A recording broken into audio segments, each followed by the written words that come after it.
Hello students, welcome back to our channel. आज हम पढ़ेंगे चैप्टर 10 सर्कल्स की बहुत ही इंपॉर्टेंट एग्जांपल 1, 2 एंड 3। प्लीज हमारी वीडियो लास्ट तक जरूर देखें। एग्जांपल 3 एंड 2 बहुत बहुत इंपॉर्टेंट है एग्जामिनेशन पॉइंट ऑफ व्यू से। प्री बोर्ड आजकल सबके चल रहे हैं, इसलिए प्लीज इसे मिस मत करना। तो चलिए जल्दी से स्टार्ट करते हैं। Prove that in two concentric circles, the chord of larger circle which touches the smaller circle is bisected at the point of contact।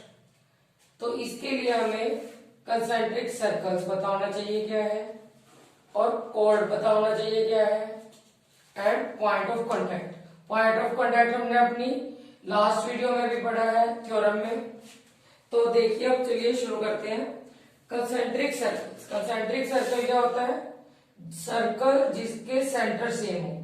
तो यहां देखिए O centre circle C1 larger circle, O centre वही same circle C2 smaller circle, यानी दो circle C1 and C2 जिनका centre same है O।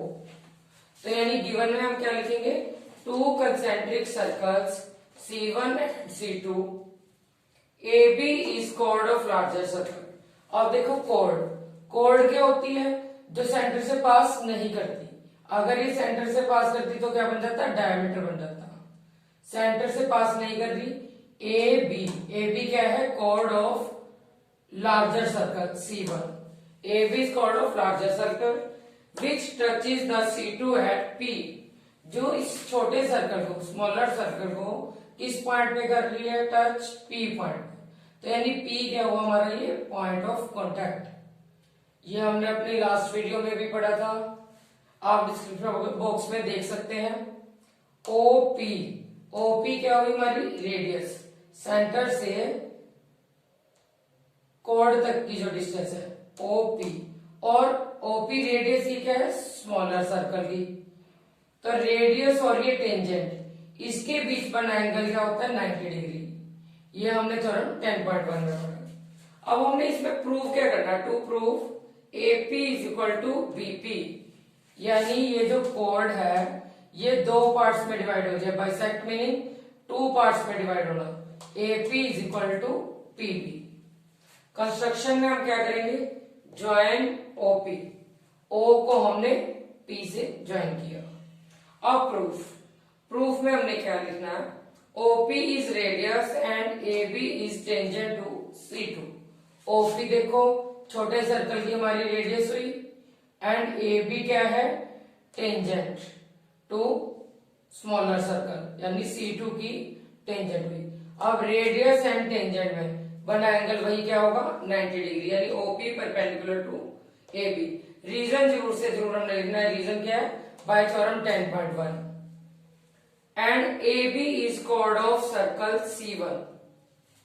AB वही मैंने पहले भी बताया, अभी बड़े वाले सर्कल की chord AB C1 की chord है। OP is bisector of chord AP। OP is bisector of chord AB because of perpendicular from the centre. Centre से अगर परपेंडिकुलर ड्रा किया जाए तो वो chord को बाइसेक्ट करता है। तो यहीं से हमारा प्रूव हो जाता है कि अगर ये बाइसेक्ट कर रहा है इसको कॉर्ड को, तो क्या होगा? AP is equal to BP। तो ये हमारा क्वेश्चन कंप्लीट हुआ कि हमने क्या प्रूव करना था? AP is equal to BP। तो चलिए अब स्टार्ट करते हैं एग्जाम्पल नंबर 2। बहुत बहुत इंपॉर्टेंट एग्जाम्पल है ये, प्री बोर्ड के लिए भी, फाइनल एग्जाम के लिए भी। तो चलिए स्टार्ट करते हैं।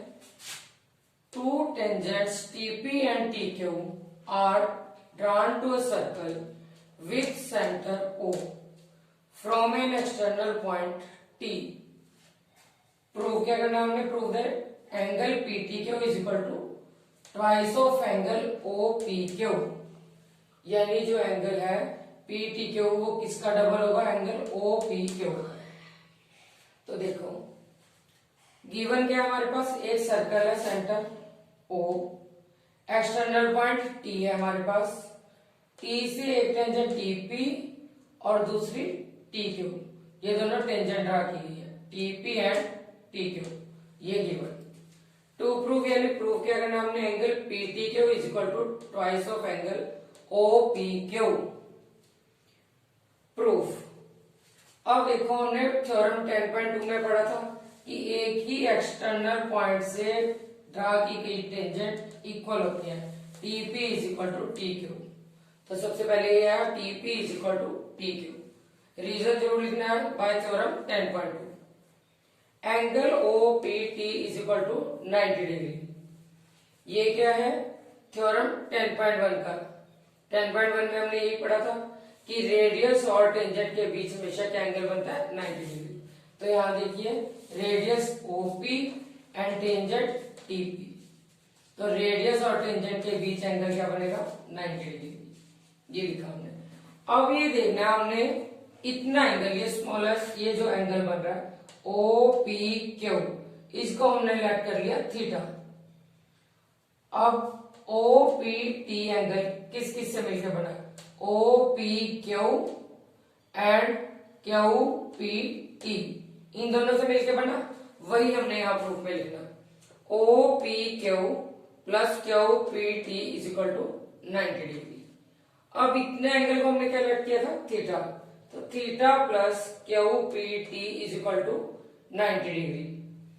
Angle Q P T is equal to, theta को हम उस साइड ले जाते हैं, क्या बन गया 90 डिग्री माइनस थीटा। इसको हमने यहीं तक करके छोड़ दिया। अब देखो नेक्स्ट स्टेप में क्या करना है, जब हमारे पास T P is equal to T Q है, यानी दो साइड इक्वल होगी, तो इसके अपोजिट दोनों एंगल कौन से बन रहे हैं हमारे, angle TP Q and T Q P दोनों। तो ये किसके कारण होंगे, ये हमने छोटी क्लास में थ्योरम भी पढ़ी है, 9th क्लास में भी पढ़ी है। टीपी टी क्यू यानी दो साइड जब हमारी इक्वल होती है किसी ट्रायंगल की, तो उसके एंगल भी अपोजिट इक्वल होते हैं। तो यही पे थ्योरम यहां लग रही हुई है कि angle opposite to equal sides are also equal. Therefore T Q P, TP is equal to T Q आया था हमारा, तो टीपी के अपोजिट हमारा एंगल बन रहा है T Q P and T Q के opposite angle T P Q. तो ये दोनों T Q P is equal to Q P T. इसकी वैल्यू हम ऊपर निकाल चुके, क्यू पी टी किसके इक्वल था, 90 माइनस थीटा। तो ये दोनों angle equal to 90 minus theta. Reason क्या आएगा, angle opposite to equal sides are also equal. अब इसके बाद देखो यहाँ पे हमारी ट्रायंगल बन चुकी है आइसोसेलेस ट्रायंगल, क्योंकि इसकी दो साइड इक्वल है। इतनी ट्रायंगल के ऊपर हम क्या लगा सकते हैं, angle sum property. Angle sum property क्या होती है, ट्रायंगल के तीनों एंगल का सम क्या होगा, 180 डिग्री। तो यहाँ पे हमारी ये क्या लगी, एंगल सम प्रॉपर्टी। अब तीनों एंगल हमने बहुत ध्यान से लिखने हैं इस ट्रायंगल के। P T Q, P T Q plus T P Q, P T Q plus T Q P plus Q P T, तीनों एंगल का सम क्या होगा 180। अब इन दोनों एंगल की वैल्यू हम यहाँ पे निकाल चुके हैं 90 माइनस थीटा। यहाँ पे हमने वैल्यू पुट की 90 minus theta plus 90 minus theta is equal to 180। P T Q minus theta, इन दोनों को ऐड किया गया है -2 थीटा। जैसे माइनस एक्स ऐड करेंगे क्या आएगा, -2x। वैसे ही माइनस थीटा क्या आया, -2 theta. 90 plus 90 180 is equal to 180। 180 के साथ 180 कैंसिल, -2 थीटा को हम उस साइड लेके गए, क्या है 2 थीटा। अब लास्ट स्टेप में क्या करना है, थीटा हमने क्या लेट किया था, एंगल ओ पी क्यू। यहाँ पे भी देखो थीटा किसकी इक्वल है, ओ पी क्यू। तो P T Q is equal to twice of angle O P Q. देखो यही प्रूव करना था हमने, जो हमारा यहाँ पे प्रूव हो चुका है। सिंपल है लेकिन कंसेप्ट बिल्कुल क्लियर होना चाहिए, इसलिए बहुत बहुत इंपॉर्टेंट थ्योरम है, बिल्कुल इस थ्योरम को मिस ना करिए। तो चलिए अब स्टार्ट करते हैं example third. Very very very important theorem है ये, इसलिए बहुत ध्यान से बहुत अच्छे से समझिएगा। PQ is chord of length 8 centimetre. of a circle radius 5 centimeter. The tangents at P and Q intersect at a point T. Then find the length TP. अब देखेंगे ध्यान से क्वेश्चन में। TP एक्सटर्नल पॉइंट है हमारा T, T से P, TP tangent है, और TQ ये दोनों हमें गिवन है टेंजेंट। PQ हमें क्या दिया? कॉर्ड दी है। कॉर्ड की रेडियस, कॉर्ड की हमारी लेंथ कितनी है? 8 सेंटीमीटर। अब हमने फाइंड क्या करना है? To find TP, length of TP, ये फाइंड करना है। अब चलिए स्टार्ट करते हैं सॉल्यूशन। सबसे पहले तो हमने क्या किया, इस O को हमने मिला लिया T से, इसको ज्वाइन किया। TP is equal to TQ हमारा गिवन है बाय थ्योरम 10.2b। वैसे भी हमें पता है कि एक्सटर्नल पॉइंट से टेंजेंट जो ड्रा की जाती है वो इक्वल होती है। तो अब देखो, जब दो साइड इक्वल होगी तो हमारी ये TPQ ये क्या बन गई? हमारी आइसोसेलेस ट्रायंगल। आइसोसेलेस ट्रायंगल में क्या होती है? टू साइड्स होती हैं जो वो इक्वल होती है। तो इसलिए TPQ में TP is equal to TQ। अब अभी हमने पिछले एग्जाम्पल में भी पढ़ा था TO is angle bisector of PTO। हमने इसको मिलाया TO। तो जब ये बाइसेक्ट कर रहा है किसको? इस एंगल को, PTQ बाइसेक्ट कर रहा है एंगल को, यानी ये दोनों एंगल इक्वल होंगे, टू इक्वल पार्ट्स में डिवाइड कर रहा है, और साथ ही इस कॉर्ड के ऊपर भी बाइसेक्ट कर रहा है। सेंटर से इधर से ये परपेंडिकुलर जा रहा है और कॉर्ड पर, तो ये इसको दो पार्ट्स में डिवाइड करेगा कॉर्ड को, PR एंड RQ। इसलिए PR एंड RQ 8 सेंटीमीटर हमारी पूरी लेंथ थी इसकी, टू पार्ट्स में डिवाइड करके क्या होगी? 4 एंड 4, यानी PR भी 4 होगी और RQ भी क्या हो गई? 4।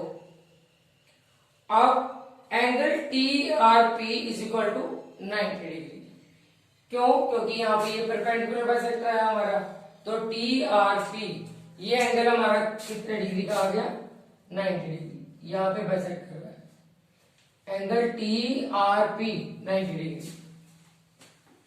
अब हमारे पास दो ट्रायंगल बने, ORP एंड OPT। देखो ORP ये एंड OPT, अगर हम इन दोनों को सिमिलर प्रूव कर दें तो हम सिमिलैरिटी की रेशियो लगा सकते हैं। तो इसलिए ORP एंड OPT इन दोनों ट्रायंगल को हम सिमिलर प्रूव करेंगे। ORP एंड OPT ये एंगल अभी हमने 90 का प्रूव किया, और ये हमें पता है रेडियस और टेंजेंट के बीच 90 का होता है। तो यानी angle ORP is equal to angle OPT 90 degree. अब देखो, दोनों ट्रायंगल में मैंने ये O एंगल है जो दो बार बोला, इधर से भी एंगल OR है, TOP, इधर से भी ROP, यानी दोनों एंगल ये कॉमन है। Angle O is equal to angle O क्या हुआ? कॉमन। अब जब हमारे दो एंगल इक्वल होते हैं तो थर्ड एंगल अपने आप ही इक्वल होता है। तो यानी ये हमारा कौन सा क्राइटेरिया हुआ सिमिलैरिटी का? AA criteria. तो ORP सिमिलर टू OPT, तो ये हमारी ट्रायंगल यहाँ सिमिलर प्रूव हो चुकी है। अब अगर ट्रायंगल हमने सिमिलर प्रूव कर दी तो इनकी साइड्स की रेशियो हम लिख सकते हैं इक्वल। तो OR देखो यहां से OR divide by OP is equal to RP divide by PT। फिर यहां से ये वाली OP एंड OT तीनों हमने लिखी। अब इसमें से हम देखेंगे कि हमें किस किस की साइड पता है और किसकी हमने फाइंड करनी है। OR, अब देखो OR हमें पता नहीं है हम, लेकिन इसको किसी भी तरह फाइंड कर सकते हैं क्योंकि यहाँ पे हमारी ये राइट एंगल ट्रायंगल बन रही है, पाइथागोरस भी लगा सकते हैं। तो ORP ऐसे ही देखो OP हमें पता है 5 है, RP हमें अभी हमने यहाँ पे निकाली थी PR and RQ 4 centimetre.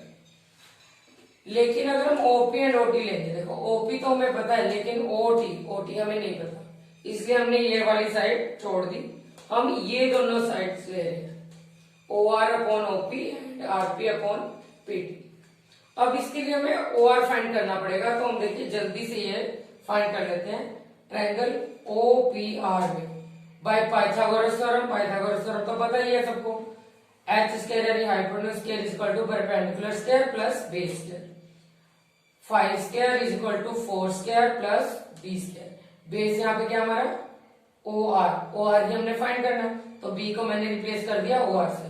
O R square is equal to 25, 4 का स्क्वायर 16, इस साइड लेके माइनस हुआ, 25 माइनस 16 9 को हम क्या लिख सकते हैं 3 का स्क्वायर, स्क्वायर के साथ स्क्वायर कर, तो आर की वैल्यू क्या होगी 3। अब ये वैल्यूज हम यहां पर पुट करेंगे। ओ आर क्या है 3, ओपी 5, आरपी या पीआर एक ही बात है, पीटी लिखे या टीपी एक ही बात है। पीआर हम फाइंड कर चुके थे 4 अपॉन टीपी, तो यहां से क्रॉस मल्टीप्लाई कर देंगे, 3 इंटू टीपी 3 टीपी, 5 4 20, तो टीपी हमने फाइंड करना है, ये मल्टीप्लाई है तो उस साइड जाके क्या हो जाएगा डिवाइड, 20/3 सेंटीमीटर। तो टीपी की वैल्यू हमने फाइंड करनी थी यहाँ पे, TP is equal to 20/3 centimetre. तो यानी ये तीनों थ्योरम हमारी हो चुकी है कंप्लीट। तीनों एग्जाम्पल हमारी दोनों थ्योरम हमने अपनी पहली वीडियो में करवाई थी 10.1 एंड 10.2। तो प्लीज ये कुछ भी मिस ना करिए, बहुत बहुत इंपॉर्टेंट है ये एग्जाम के लिए। हमारे चैनल को लाइक सब्सक्राइब एंड शेयर करना ना भूलें। कोई भी क्वेरी हो प्लीज कमेंट बॉक्स में हमें जरूर बताएं, किसी भी तरह का कोई भी डाउट हो प्लीज कमेंट करना ना भूलें।